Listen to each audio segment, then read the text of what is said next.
All right, it's Friday, March 21st. This is the end of the day and end of the week SPY recap. And today, if we look at the daily chart, we end up with kind of a two-down day that reached its target, these two bars here. And you could see then came up to close kind of in the middle of this 4-day range that was unfolding, and now is a 5-day range. So if you really look at it, even though we had 4 green days this week, one little red day, it's essentially where it closed on Friday, so all week long we didn't move much, although there was enough volatility in play for some decent trading. But bottom line is we're in the middle of a pretty big range here now with, this being the high, this being the low, and we're going to have to see, can we break out one way or the other, or can we attempt to break out and then fail and come back through the range?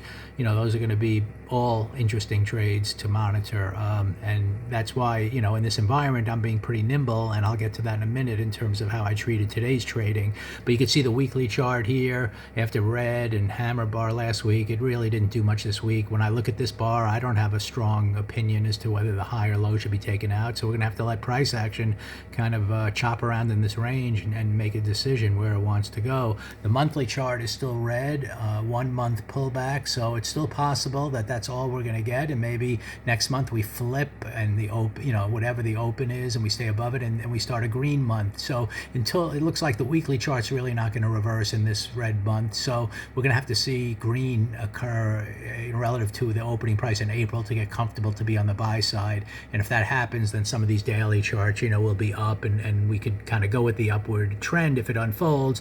In the meantime, we're still strongly down, and we could just be getting a 1, 2, 3 kind of push up here, eventually fails and it tests these lows again.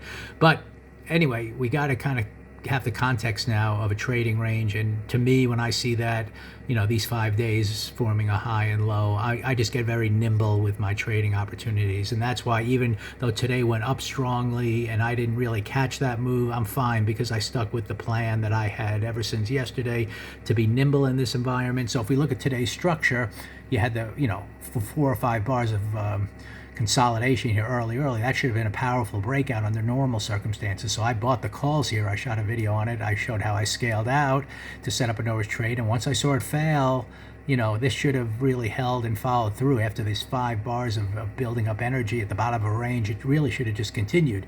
So anyway, that was a small gain, and that was my plan, to just be nimble, anything that didn't follow through. Then I decided to be aggressive and buy puts here on this red bar. Came down again, because I know we're coming to the midpoint of that area that had to get through there, so I scaled out there once I got a little follow through, and we had, again, 2 chances, I remember, to really continue lower, and that would have been great to take out the low of the day and really possibly break out of that big range to the downside, but it didn't happen. And as it headed up, again, my plan was anything that just doesn't immediately follow through, I'm out, and I took a very small gain there. This green bar happened to be tariff news, and I think that's what drove the algorithms in the market, for the rest of the day. So it looks like a pretty obvious day. We hold the first bar, we break out, we come back to the midpoint, and then we go up for the rest of the day. But it wasn't that easy, at least for me, because I was sticking with more of a game plan to be nimble on anything that didn't follow through. So I'm happy with, the fact that I just had 2 little small gains in here and missed this move. It doesn't matter.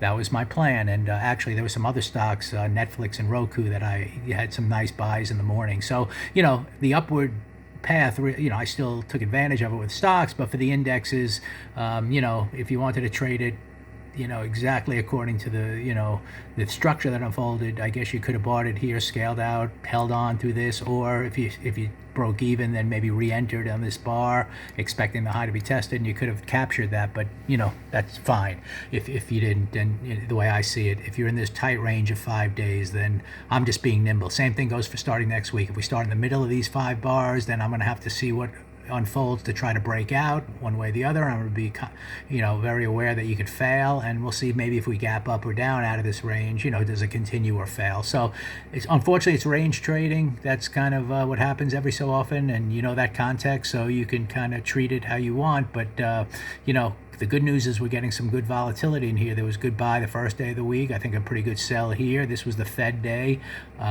Yesterday, actually, a gap down and had a pretty strong move right to the top of the range. And today was, nothing that you could get hurt on, but since you had a little follow through relative to the few little opportunities that might have unfolded here, and if you played it right according to the structure, you might have bought it here and held on, or rebought it here and done nicely to the upside. It was the only way to go. Nothing went below the pre-market lows in the first bar low in any shape or form. So anyway, green day today, middle of a range here, just kind of neutral going into next week, and it's going to be interesting how next week unfolds relative to this range. And then I think we'll get a little more clarity heading into April to see how that month, if this closes strongly red, you almost expect to go lower and test those lows, and at that point we'll see what the open is and kind of be biased one way or the other, but that's into next month. So that's the recap for today, this week, and trading range conditions until proven otherwise.